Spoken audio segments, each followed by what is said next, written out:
नए सीडीएस यानी chief of defence staff की नियुक्ति के लिए सरकार ने आर्मी के सर्विस रूल्स में एक बड़ा बदलाव किया है। सरकार ने गजट नोटिफिकेशन जारी करते हुए साफ तौर से कहा है कि अब आर्मी सर्विस रूल्स में जो बदलाव किए हैं उसमें एक लेफ्टिनेंट जनरल रैंक का अधिकारी भी सीडीएस के पद पर नियुक्त किया जा सकता है। शर्त यह है कि उस लेफ्टिनेंट जनरल रैंक के अधिकारी की उम्र जो है 62 साल से ज़्यादा नहीं होनी चाहिए। और सर्विस रूल्स में जो बदलाव किया गया है उसमें यह भी कहा गया है कि एक रिटायर्ड लेफ्टिनेंट जनरल रैंक का अधिकारी भी सीडीएस पद के लिए नियुक्त किया जा सकता है।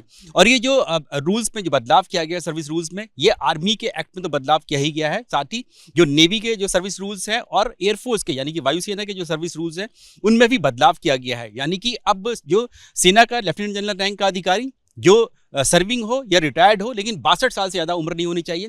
ऐसे ही एयरफोर्स में जो एयर मार्शल की रैंक का अधिकारी हो जिसकी उम्र जो है 62 से ज़्यादा ना हो, चाहे वो रिटायर्ड भी हो। और इसी तरह से नौसेना में जो वाइस एडमिरल की रैंक का अधिकारी हो जो रिटायर्ड हो या सर्विंग हो और 62 साल से ज़्यादा ना हो, उसको भी नियुक्त किया जा सकता है।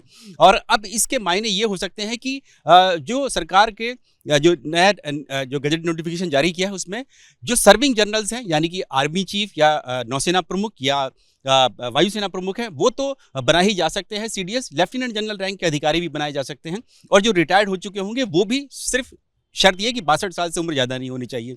लेकिन अब इस जो बदलाव किया गया है इसके मायने ये होंगे कि जितने भी रिटायर्ड सर्विस चीफ हैं यानी कि आर्मी चीफ, नेवी चीफ और एयरफोर्स चीफ, वो जो है इस रेस से बाहर हो जाते हैं। यानी कि क्योंकि जो सर्विस रूल्स हैं उसके मुताबिक जो आर्मी चीफ या नेवी चीफ या वायुसेना के जो प्रमुख होते हैं उनकी वो 62 साल की उम्र में रिटायर होते हैं। ऐसे में वो पूरी तरह से जितने भी रिटायर्ड इस वक्त जो सर्विस चीफ्स हैं वो इस रेस से बाहर हो जाते हैं। सिर्फ सर्विंग जनरल्स यानी कि आर्मी, एयरफोर्स, नेवी के जो चीफ हैं और लेफ्टिनेंट जनरल रैंक के जो अधिकारी हैं, चाहे वो रिटायर्ड भी क्यों ना हो, 62 साल की उम्र ज़्यादा से ज़्यादा नहीं होने चाहिए, वो अब जो है सीडीएस बनाए जा सकते हैं।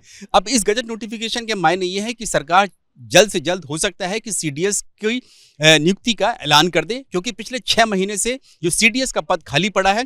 जैसे कि जानते हैं कि पिछले साल यानी कि दिसंबर 2021 में जो तत्कालीन सीडीएस थे, chief of defence staff general Bipin Rawat, उनका हेलीकॉप्टर क्रैश में उनकी मौत हो गई थी।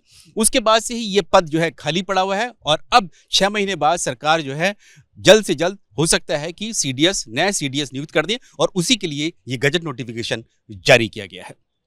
कैमरामैन मान के साथ नीरज राजपूत, एबीपी न्यूज़, दिल्ली।